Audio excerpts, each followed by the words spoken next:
नमस्कार जी, श्री कृष्ण। आसो लव ज्ञान यूट्यूब चैनल में आप सभी का स्वागत है। फ्रेंड्स, हम जानेंगे छठ पूजा में महिलाएं क्यों लगाती है नाक से मांग तक सिंदूर। जाने इसका महत्व। आपने देखा होगा, छठ पूजा जब करती है तो महिलाएं नाक से लेकर अपने मांग तक सिंदूर तक जो है ये सिंदूर का तिलक लगाती है। तो इसका क्या महत्व है, इसके बारे में हम जानते हैं। सुहागिन महिलाओं के लिए 16 श्रृंगार का विशेष महत्व होता है। इसमें सबसे महत्वपूर्ण है सिंदूर को। तो सुहाग के प्रतीक सिंदूर की छठ पर्व में महत्ता बहुत खास होती है। इसीलिए छठ पूजा में किसी भी औरत के नाक से लेकर मांग तक सिंदूर लगाया जाता है। तो छठ पूजा में महिलाएं 16 श्रृंगार के साथ ही नाक से मांग तक सिंदूर लगाती है। 4 दिनों तक चलने वाला ये छठ पूजा का जो पर्व है तो 17 नवंबर से शुरू होगा और इस तरह ये पर्व की तैयारियां पूरी ज़ोर शोर से चलती रहती है। लेकिन क्या आप कभी सोचा है कि छठ पूजा में महिलाएं नाक से मांग तक सिंदूर क्यों लगाती है? तो इसके बारे में हम आपको बताते हैं कि छठ पूजा में नाक से मांग तक लगाने का क्या महत्व है, क्यों लगाती है।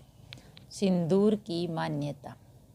सिंदूर सुहागिन महिलाओं की निशानी होती है और नाक से मांग तक सिंदूर भरने का मतलब है पति की लंबी उम्र की कामना करना। और महिलाएं जितना लंबा सिंदूर लगाती है, पति की आयु भी उतनी ही लंबी होती है। महिलाएं सिंदूर को नाक से लेकर मांग तक भरती है अपनी मनोकामना के लिए, अपने पति की लंबी उम्र के लिए। नाक से मांग तक सिंदूर की पौराणिकता का महत्व क्या है वो हम आपको बताते हैं। पौराणिक कथा है कि जंगल में एक बस्ती थी जहाँ पर वीरवान नाम का युवक रहता था। वीरवान शिकारी और वीर दोनों था। बड़े से बड़े नरभक्षी हो या शेर उसके एक बार में ही उसे पस्त हो जाते थे, पराजित हो जाते थे। वही गांव के बाहर धीरमती नाम की एक युवती लड़की रहती थी। एक बार वन के पशुओं ने धीरमती को घेर लिया। तब वीरवान ने उसके प्राण बचाए। वो दोनों एक दूसरे पर मोहित हो गए और एक साथ रहने लगे। उस समय विवाह जैसी परंपरा का चलन नहीं था, लेकिन उस जंगल में एक कालू रहता था जिसे उन दोनों का मिलना पसंद नहीं था।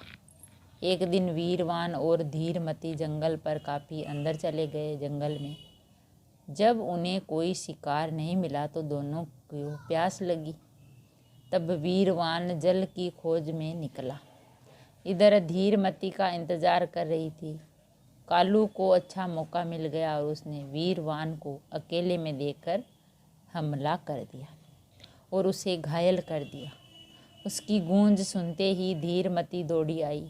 धीरमती ने कालू पर हंसिया चला दी और कालू ने भी धीरमती पर चाकू फेंक दिया। फेंककर अब धीरमती वीरवान के सीने से लिपट गई। वीरवान ने अपनी पत्नी की बहादुरी की सराहना की और अपना हाथ प्यार से उसके सर पर रखकर, हाथ खून में रंगा था इसीलिए धीरमती की मांग और माथे पर खून लग गया, क्योंकि सिंदूर शौर्य का प्रतीक है। वही इज्जत नाक से जुड़ी है। ऐसे में सिंदूर को शौर्य, प्रेम, इज्जत और वीरता का प्रतीक मानते हैं। तो छठ पर्व पर नाक तक सिंदूर लगाने के पीछे पति की लंबी आयु, प्रतिष्ठा और सम्मान की कामना होती है। एक और कथा है जो है, दुशासन गरजते हुए द्रौपदी के कक्ष में पहुंचा। महाभारत के युद्ध में जब हार गए थे वो कौरव, तो पांडव हार गए थे द्रौपदी को, तो दुशासन जब द्रौपदी को लेने उसके कक्ष में पहुंचा तब उन्होंने ऋतु स्नान नहीं किया था और उनकी मांग सिंदूर से नहीं भरी थी। ऐसे में दुशासन ने कहा, तूने अभी तक यह भी तय नहीं किया कि किसके नाम का सिंदूर लगाना है। ऐसा कहकर उसने द्रौपदी के बाल पकड़े और खींचने लगा। द्रौपदी बिना सिंदूर लगाए पतियों के सामने नहीं जा सकती थी, इसीलिए उसने जल्दी से सिंदूरदानी की अपने सर पर पलट ली, जिससे गलती से सिंदूर नाक तक लग गया। इसीलिए वस्त्र हरण के बाद द्रौपदी ने बाल खुले रखे और हमेशा नाक तक लंबा सिंदूर लगाया। तो फ्रेंड्स, ये छठ पर्व में महिलाएं नाक तक सिंदूर लगाती है। इसका ये महत्व है कि अपने पति की लंबी आयु के लिए और उसकी सुख समृद्धि की कामना के लिए लगाया जाता है। अगर वीडियो अच्छा लगा तो लाइक और शेयर ज़रूर करें। ऐसे ही और वीडियो देखने के लिए, सुनने के लिए, जानने के लिए चैनल को सब्सक्राइब करें। थैंक यू, धन्यवाद।